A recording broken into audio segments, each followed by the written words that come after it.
Good afternoon, everyone, and thank you for your time. As Susan mentioned, we'd like to provide an update as to some of our UW-Medicine response to the COVID-19 pandemic. First, I want to just acknowledge the significant challenge that this pandemic is causing globally, as well as here locally within our community, not only in Seattle, the Puget Sound, Washington area, but also as we see increasing number of cases identified across our country. I also want to just really sincerely acknowledge and let those individuals who have been directly affected by COVID-19, our patients, their families, let them know how much our hearts go out to them. We realize how challenging this has been as we are seeing this escalation of cases within our community. I also want to thank all of our partners here within the Northwest. While this is a global pandemic, and you wouldn't want this to happen anywhere, we are extremely lucky to be here in the Northwest because we have wonderful partnerships with our public health colleagues, with our Department of Health colleagues, with the Northwest Healthcare Response Network, and this really is a time where all of our healthcare systems are coming together to best serve our community as we really engage and do everything we can with this emerging pandemic.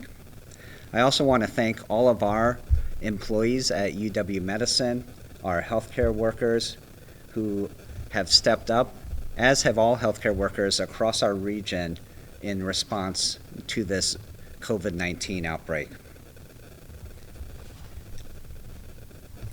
I'd like to share a few of the specific things that we have been doing from a UW-Medicine standpoint. Since early January, when we first heard about this cluster of patients in Wuhan, China, who were diagnosed with a pneumonia of unclear etiology, we began tracking what was happening there. On January 7th, it became clear that this was due to a novel coronavirus. Our infection prevention teams from across our system were actively following and working and building upon our preparations. And I would say that our preparations really date back not only to the 2009 H1N1 pandemic, but also our experience with the West African Ebola outbreak in 2014. We then saw the first case here in Washington State, unfortunately on January 20th. And we continued to work with our public health colleagues and really in partnership with them, really trying to identify any potential new cases within our community. In fact, Harborview stood up a home assessment team in partnership with public health to really provide in-home assessment and testing capabilities at that time, particularly for return travelers from areas that were affected by this outbreak. Towards the end of the last week in February, on February 28th, all of us realized that we had community transmission here with the announcement of the high school student in Snohomish who was diagnosed with COVID-19. We subsequently learned of an unfortunate death at Evergreen Hospital.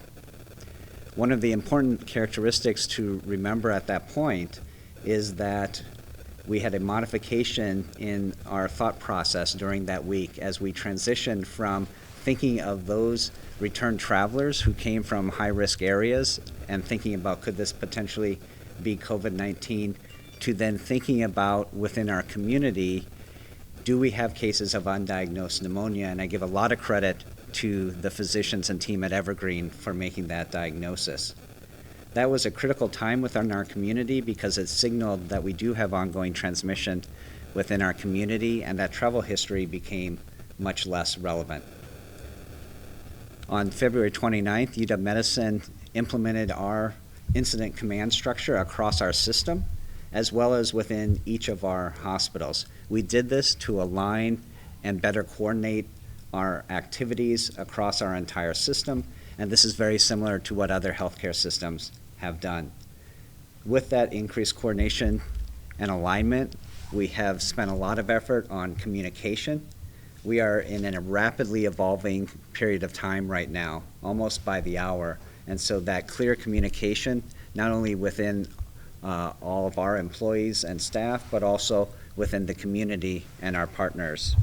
We have worked together with other healthcare systems to align our activities and how we best keep our healthcare workers safe, which is our number one priority, as well as best manage patients who may present with possible COVID-19 symptoms.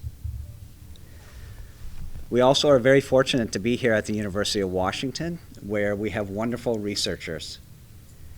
From the time those first patients were diagnosed in Wuhan, China, and it was determined that there was a novel coronavirus, our clinical virology lab began working on a test that then was available for our patients and our community as of March 2nd. That testing, which we can discuss more with the question piece, has now been up to 2,000 potential tests a day, and we anticipate being able to handle upwards of 4,000 tests by next week.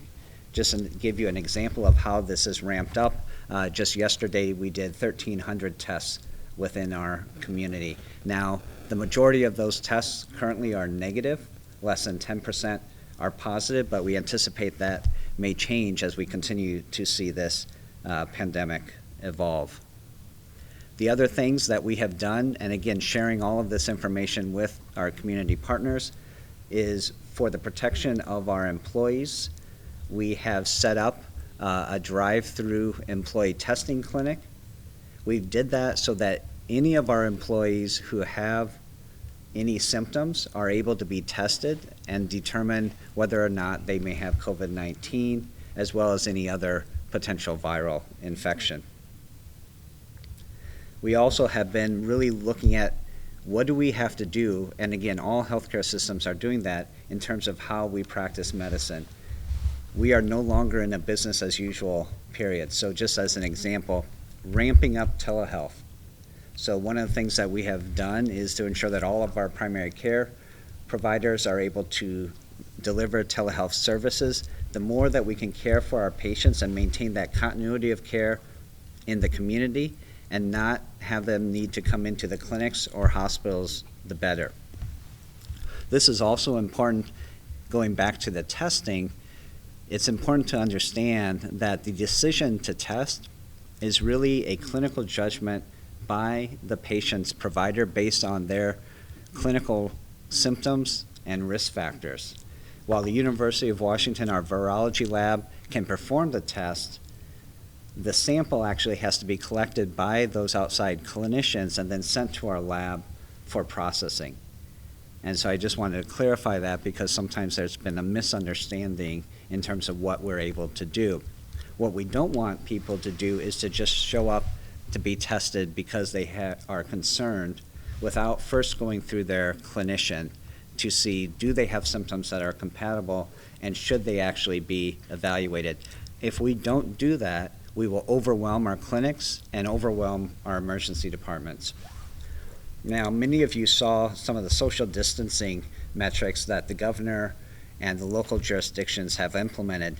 It's critical that we do that at this stage of the outbreak to what we refer to as flattening the curve, meaning for our health systems to continue to function, to be able to provide the care not only for those patients with COVID-19, but for those patients who need other medical care. We have to decrease the volume of patients coming into our facilities and spread that over time. And so that's why those social distancing measures that the governor and others have implemented are so critical. And this is why we are really emphasizing the biggest thing that people, particularly with mild symptoms, can do is to stay at home. Don't go to work. And we're telling all of our employees the same thing. If you have symptoms, please stay at home. Check with your provider if you have questions, but we really need to keep our healthcare workers and our workforce healthy and safe while we continue to fight this pandemic. Now, another development that I want to share with you is that we have learned that we have 2 patients in our geropsychiatric unit on the UW Medical Center Northwest campus that have been diagnosed with COVID-19. And I'm going to turn it over to my colleague, Dr. Santiago Neme, to discuss the details of those 2 individuals and, most importantly, our response as we continue to ensure the safety for our patients as well as our healthcare workers. Santiago. Thank you, Tim. So my name is Santiago Neme. Good afternoon. Like Tim, I'm an infectious disease doctor, and I'm the medical director for UWMC Northwest. Earlier today, we found out that 2 of our patients in the geropsych unit turned positive for COVID-19. These patients were quickly tested and put on precautions while their test was pending. Quite immediately, we convened a group to talk about the situation. Briefly, the geropsych unit is a unit that has 27 beds. All but 2 or 3 rooms are individual rooms. And again, 2 of 22 patients tested positive. Immediately after knowing that that 2 of the patients tested positive, and also in understanding the environment of a geropsych unit where there's socialization, there's group activities, we immediately decided to start precautions for all 22 patients. Precautions meaning that we instituted our special droplet contact protocol for each room with specific techniques around donning and doffing protective personal equipment, also known as PPE. We also, as part of the strategy in trying to investigate this, the development of these 2 cases, the natural question is, could there be more patients affected by this? So by 1 p.m., we had tested all 22 patients, and their tests are now pending at our virology lab. We also discussed the case, these 2 cases with the staff, and immediately after we started conversations with the family members of those patients.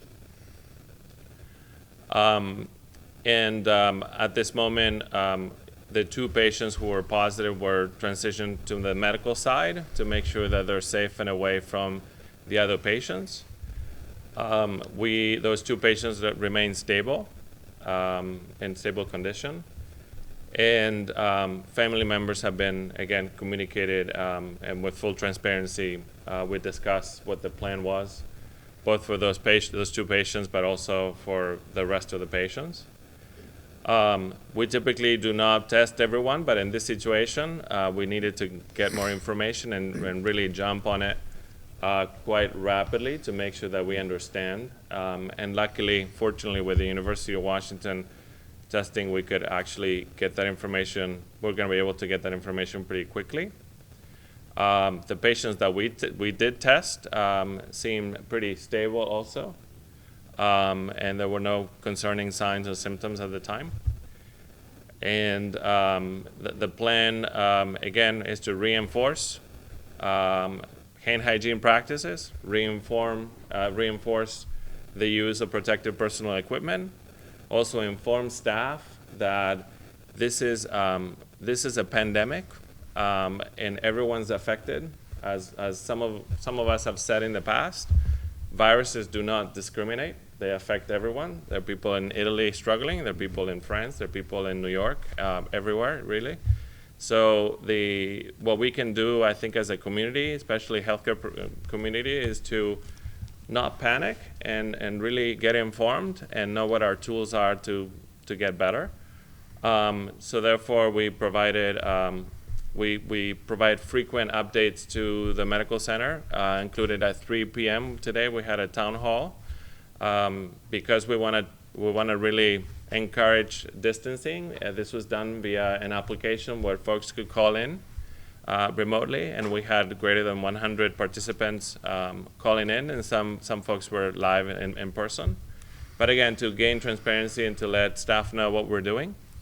But in this, I feel, as Tim said, these situations are challenging, and no one's having fun, and this is affecting our lifestyle, the way our kids are not going to school, childcare, all these things that are happening, the ability to go on vacation and things like that. But I would say in terms of of preparedness. I feel very confident in our efforts through UW Medicine that the system has been organized for several weeks, and leaders leading this effort have been organized for years, including our colleagues at Harborview, with really special skills to handle these situations. So that's the summary, and we're happy to take questions. Those two patients, have they been in that unit a while, or did they come in with the infection with them, or you know? Yeah, so some of the challenge with folks, so the unit has, I would say, approximately 2/3 of the unit is an involuntary admission. So there are patients who struggle manifesting symptoms, but there were no overt signs of respiratory infections in either patient. It is unclear whether they came with the infection. I suspect that they might have. Again, we at the Northwest campus, we serve a population that tends to be elderly, and not infrequently we have folks who live at skilled nursing facilities or long-term facilities. So we're doing part of that investigation to track that and also inform where they came from. But I would have to say that it's challenging in terms of the symptoms, and especially in the elderly, what we're seeing is that some folks are subclinical. And when you add the mental health issues and the inability to freely express symptoms really clearly, then it adds a complexity, an additional complexity. I just want to build on something that Dr. Neme said. When you look worldwide around the severity of illness, and we're still learning about the range of disease, typically 80% of individuals will have mild disease, and they won't require any hospitalization or higher level of care. What we also have seen, though, that the individuals who are at greatest risk for more severe disease tend to be those individuals older, particularly over 60, but it continues to go up with older age, as well as those individuals who have underlying medical conditions. And unfortunately, what we've seen with our local outbreak, really in a very tragic way, is what we've seen within our long-term care facilities. Right? We have seen, unfortunately, those individuals who are older in age be really directly impacted by this virus. And I think this is one of the challenges as we look at the symptoms, that we know with most infections that individuals, as they get older in age and their immune system wanes, that they don't often present with the classic symptoms. And so while we often think of fever, cough, as some of the primary symptoms that people present, and in fact, if you look at some of the early cases, almost everyone had fever in those early cases. But as we learn more about the different patient populations affected by this infection, we are going to see that in some, and I think that's what we're learning here in our local experience, is that sometimes those individuals who are older in age don't manifest all those symptoms, which creates even more challenge to be able to identify those. But I think it's an important part that we as a medical community are all learning as we go through this together. Are you guys able to provide any more information on the patients who tested positive, age, gender? Not at this time. They're both in stable condition, but not at this time. And what unit did you say this again? It's a geropsychiatric unit, which is the only geropsychiatric unit that we have within our community, but it is then does care for individuals who are older and potentially at increased risk should they get infected with this virus. It's those older people with mental health issues? Yeah, with mental health issues. And some are in there involuntarily? 2/3 are involuntary, yeah. Are you going to be are there plans to test the healthcare workers that have been treating these patients? Yeah, so for healthcare workers, we have a screening process, and you guys, as some of you have actually visited the clinic, where our policy or recommendation is that everyone with symptoms should get tested, and they call and they get tested quite rapidly. Now, for exposed professionals, we have a risk stratification as to what type of exposure. A close contact, like being within 6 feet of a patient and also for prolonged periods of time, increases the risk of infection, right? Because the length of exposure matters in terms of infection transmission. So we we re-stratify providers, but the key message here is that the message to healthcare workers is that if they need to monitor symptoms twice a day. If they're asymptomatic, they may return to work. But the minute they get a symptom, they go off work and they get tested. That's our recommendation, which is in line with the public health recommendations. I also just want to build upon, again, what Dr. Neme was saying. Normally, we recommend not testing people who don't have symptoms.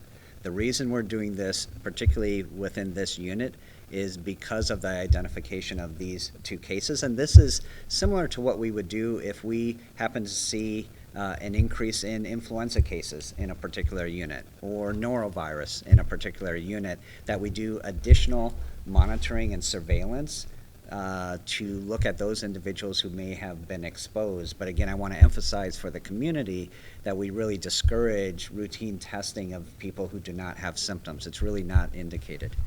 Where did these two patients come from before they entered this particular ward? Were they in nursing facilities or a family home or homeless, or do you know? One of the individuals came from another long-term care facility, and we're working with public health in terms of that evaluation. Have there been other cases at that facility? Yeah, I think it's too early to tell. We're just starting that process with public health.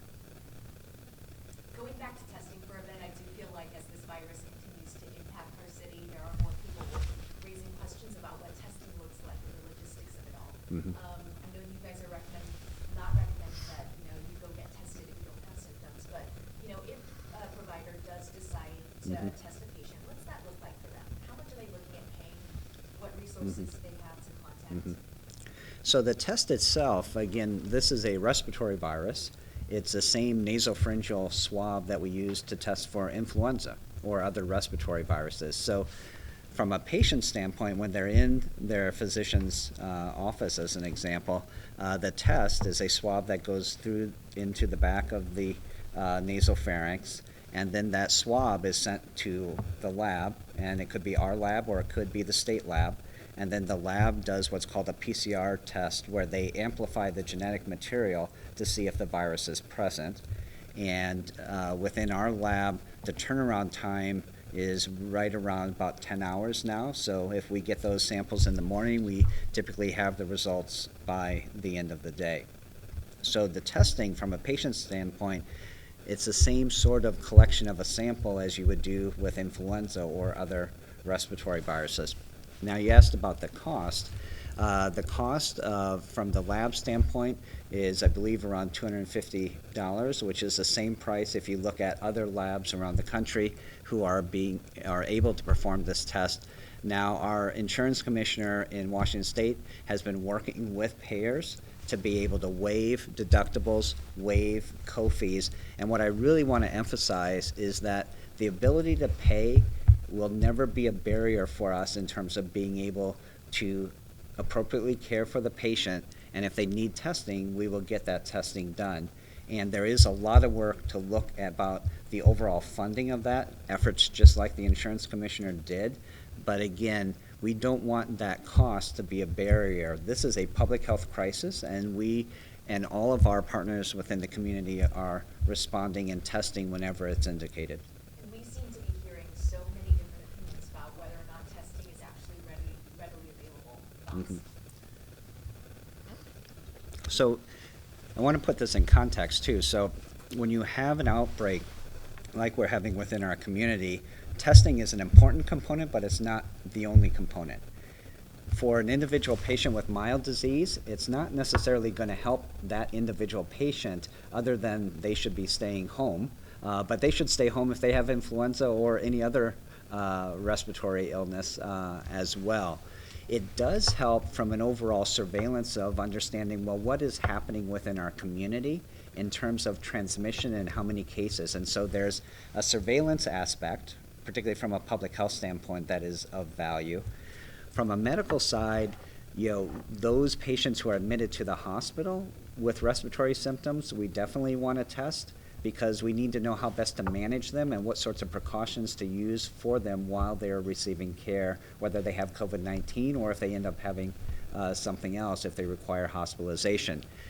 Public Health has also put out a prioritization list, and so while they say that testing can be available to anyone for whom their clinician feels within their medical judgment, it's indicated they're also prioritizing groups. So they're prioritizing individuals who are over age 60, prioritizing individuals who have underlying medical conditions. And so all of that goes into the judgment of the clinician. So the availability is there. Our lab right now, as I mentioned, we can do roughly 2,000 tests a day. We haven't hit that capacity yet. We are actively working with our lab medicine colleagues to try to increase the number of tests as well. And in fact, we're working with Public Health because sometimes we're helping them with their backlog of tests also. And so the other piece I would just mention, you're going to see more and more commercial labs that will be coming online across the country as well. And so there's a lot of effort to ensure that testing is available when it's indicated. But I also want to emphasize that it's not the only way that we're going to be able to control. It's an important piece, but some of these measures, such as the aggressive social distancing and just preventing someone who is sick or ill with symptoms from COVID-19 from being in contact with someone who is not, that's the biggest thing that we can do within our community. So I just, again, really want to support some of the social distancing policies and the approach that Public Health and the governor have been recommending over the last few days. Just a little bit on the context of how much of a shock this is to discover these two patients now. Are these the first two patients in the UW medicine system?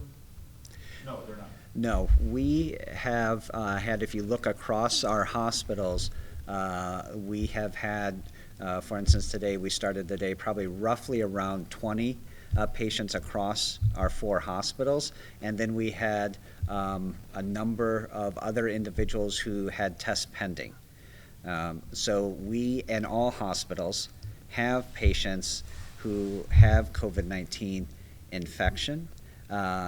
What was unique in this situation is that we identified these 2 individuals who were within the unit and had not come in specifically for COVID-19 symptoms. And only one of them had been at a long-term care facility prior to coming. That's my understanding. Yeah. The 2 patients sharing a room per se, or is it 2 Yep. patients that have different rooms sharing with other people? You know, one of the challenges, they all have single rooms, but when you care for a population with mental health conditions, and particularly in any psychiatric unit, a lot of the therapy is a combination of group therapy. There's much more intermingling in more of an open unit as opposed to what one think of as a typical medical or surgical unit. So, and that's so that they receive the care that they need for their mental health condition. What's that look like now? Do you quarantine everybody into their own little space? So yeah, so the 2 patients who were diagnosed earlier today, they were moved to a different area. Then what we have is, out of the patients that we tested, there were a couple who had some symptoms now, and so then everybody is in isolation, so we basically we have the assumption that everybody is infected, right, until we have test results. So everybody is in independent rooms, especially those folks who have like 2 or 3 who have some respiratory symptoms today. Those are independent rooms. So that's what you need to do. You need to just assume that the infection is larger. You need to be very conservative, and as you get more information, which is the testing, and we should have that information pretty quickly. But yeah, it's infection control practices, is isolation, and it's communication with the staff, communication with the families, and making sure that folks understand the environment. And then restricting those activities too, because now the socialization unfortunately cannot occur until we have more information. But the idea is that if any of the other patients turn positive, we're going to have to kind of group folks in that regard, and then plan accordingly. We've heard from some facilities that, like, about a shortage of masks and gloves. Do you guys have that issue with any of your employees having to reuse masks or anything? Yeah, so I can make a few comments. Again, our number one goal is to keep our patients and our healthcare workers safe, and we absolutely must have appropriate personal protective equipment so that our healthcare workers can safely care for patients, whether it be with COVID-19 or other medical conditions. I think all facilities are actively monitoring and tracking their PPE supply. This is a challenge because worldwide there is a shortage of supply and production, and I think you've seen there have been, just even in the last week, a few companies just starting to come online within our country to try to help with some of that supply shortage. What we are doing then within our facility is also what are those steps that we can do to conserve our PPE? So again, not business as usual. So simple things are when we have, again, we're a teaching facility, so that rather than having the whole team that may include senior physicians and residents and medical students, only limiting that to the primary person who needs to actually go into the room to use that PPE, while then discussing the patient with the rest of the team outside of that room. Being thoughtful about how many times do we actually have to go into that room, using other technology, if we can use video technology to avoid having to go into the room, to still provide the same level of care, but not have to use as much of that personal protective equipment. The CDC has also put out policies around reuse, and so those are things that we can look at. And in some situations where, for instance, if we're caring for a patient with suspected tuberculosis, as an example, where we may also use an N95 respirator, in that situation, we can use that respirator more than once if we're caring for a tuberculosis patient, in part because it's not spread by direct contact. So the other place that we're really looking is in the operating room. So who are the individuals who are participating in the surgery? Again, all the essential care members of the team must be there, but if we have other individuals, we may start to limit those more to really preserve the amount of PPE that we have.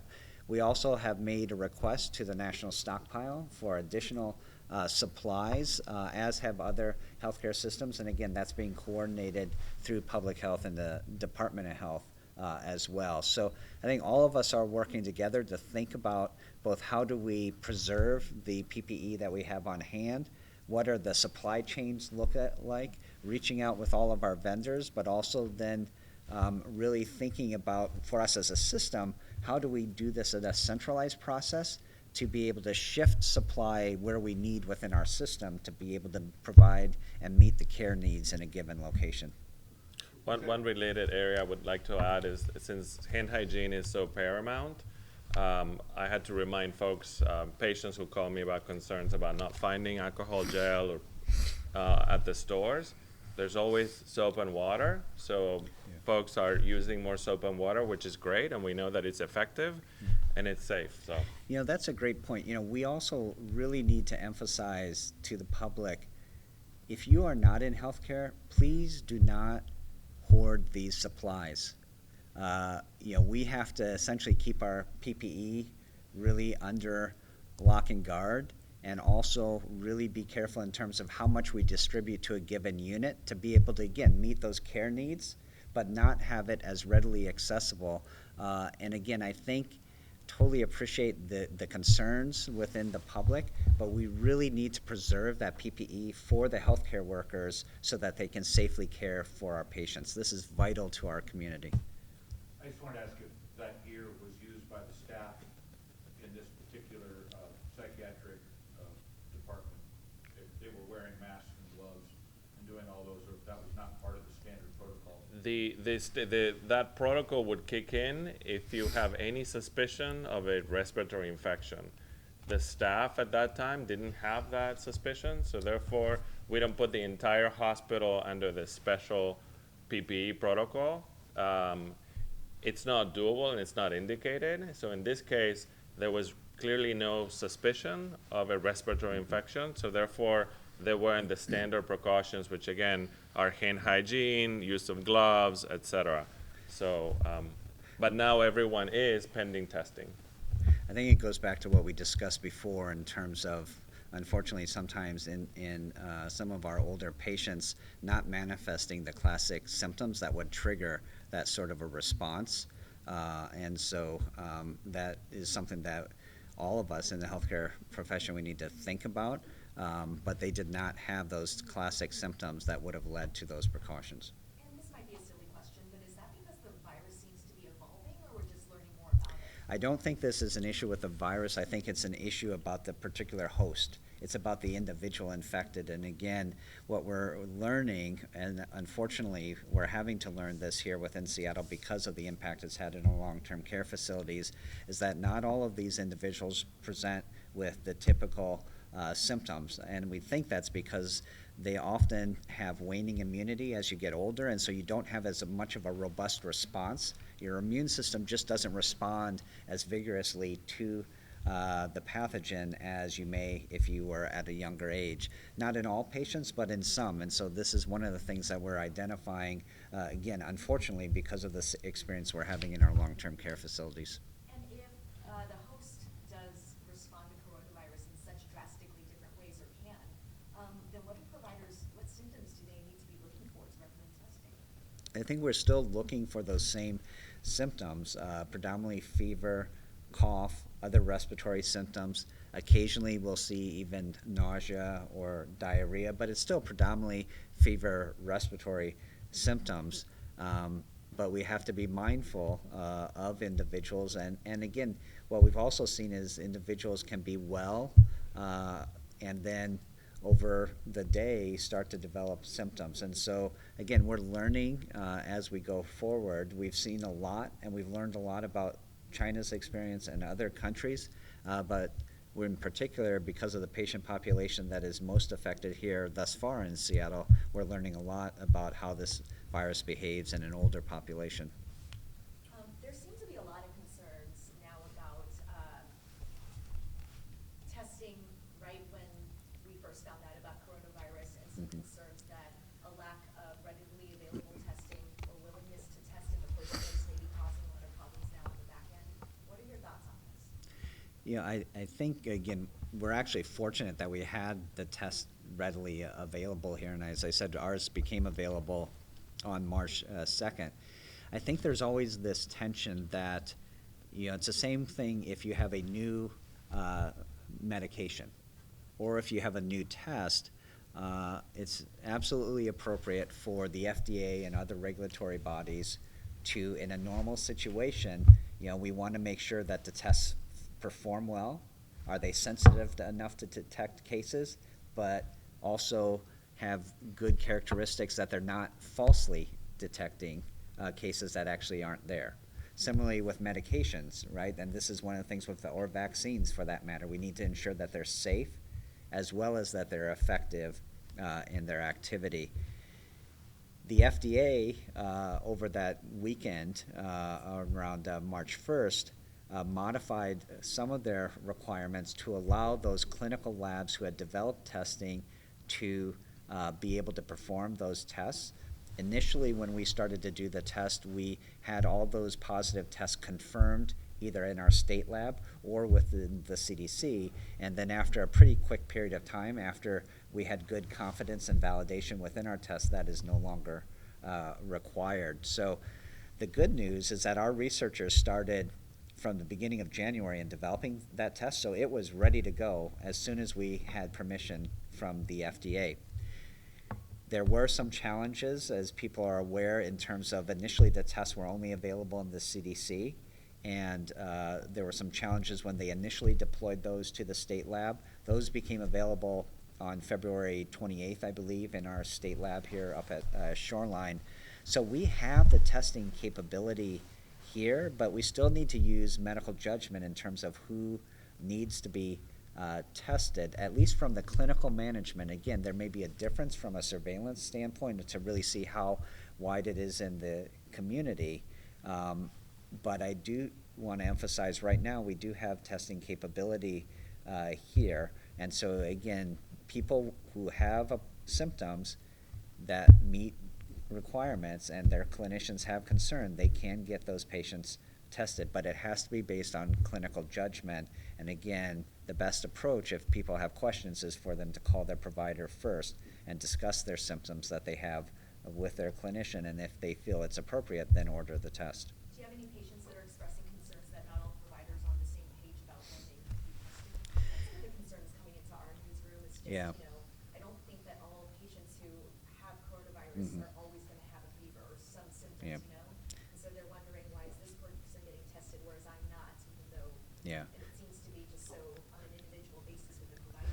Getting answers. Yeah, I think some of the challenge is that this outbreak within our community is changing so rapidly, and new information is so rapidly evolving that recommendations that came out, one day, they may be updated the next. And so I think part of the challenge early on when you see this sort of an outbreak is things are going to change, recommendations are going to change. I think our public health and Department of Health have done a good job of continuously putting out those updates as soon as they occur. But it may take a little bit of time until we get to that consistency and standardization. I don't think that it's a surprise, just because the information is changing so quickly. So I think people are doing their very best in managing those patients who come to them and answer their questions and determine whether or not they need testing, but we're continuing to learn. And so this, I think, we will continue to see increasing cases over the next few weeks. Our goal, and why we've been working so hard through our command center, is to really build that foundation. What is that core approach of how we're going to manage these patients and build that infrastructure so that we can handle the increasing volumes that we anticipate over the next few weeks? I just wanted to add that UW Medicine, as I said before, has been developing and compiling a repository of documents that are policies and clinical protocols that are shared across UW Medicine, but now there is a website for other physicians in the area and actually the country and the world who can sign up for this website, and they would get readily access to these protocols. Where folks can see the rationale for the testing criteria, some of the research aspects, some of the evidence-based recommendations, and some modified protocols, because again, as Dr. Dellit was just saying, this is not normal care. This is not regular business, right? This is different, and we need to keep a lot of things in mind, like obviously the patient at the center, but also the conservation of the PPE, using our lab capability, and trying to really risk stratify folks and see who is going to benefit the most from this intervention, from this treatment, from this trial. So we're very proud that UW Medicine is really taking the lead in sharing some of these well thought out protocols that are written by UW Medicine experts. The last thing that I would say on that, though, to be able to effectively manage it, we need the resources. All the healthcare systems need the resources. If we're going to be able to scale our testing needs, so I said we're doing 2,000 now, if we want to be able to scale that to be able to do, say, 10,000 tests a day, it requires resources. And so we've been working hard to be able to get additional funding to be able to support that, because we feel that being able to provide that service to our community is critical, but it does take resources. To be able to set up testing clinics takes resources. Right, and so all of our healthcare systems are absolutely doing everything they can to support our community and partnering with public health. But all of these activities and to be able to provide these services, we do need additional resources. And so there's been a lot of discussion both locally within our government, but also nationally back in DC, in terms of, do we have adequate resources for our healthcare system in order to adequately support our communities as we continue to see this emerging pandemic. Are these two Can new we cases, just wrap it up, maybe one more question? really quick, these two cases, are they included in today's DOH numbers, or will they be reflected in tomorrow's numbers? Any test that comes within the UW medicine that's done through our lab is called presumptive positive, and then it goes to the state for confirmation. So I don't know where we are in terms of the. Yeah, they actually, and that's how we were doing it initially. And again, things are evolving so Right. quickly. So we no longer have to send our positive tests to the Sorry. state lab. In fact, the state lab's sending their backlog to us to do testing. So they're positive if they are determined positive within our lab. Whether or not they're in those numbers is just a timing. I don't know the time of when Public Health and Department of Health release their updated numbers. Right. So that's the only reason I can't answer that. But the good thing, and again, once we did that initial validation, our test is good to go, and we don't need to do that confirmatory test anymore. They will report them tomorrow since Right. the day after. And I just wanted to say we learned about this morning, and then we tested everyone at 1 p.m. So we should have data soon. And what's different is that these patients came in not for COVID, and yet they have it. Right. We don't know. No, the two cases No, the do. two cases have it. Yeah. Yeah. We don't know about the rest. We're testing.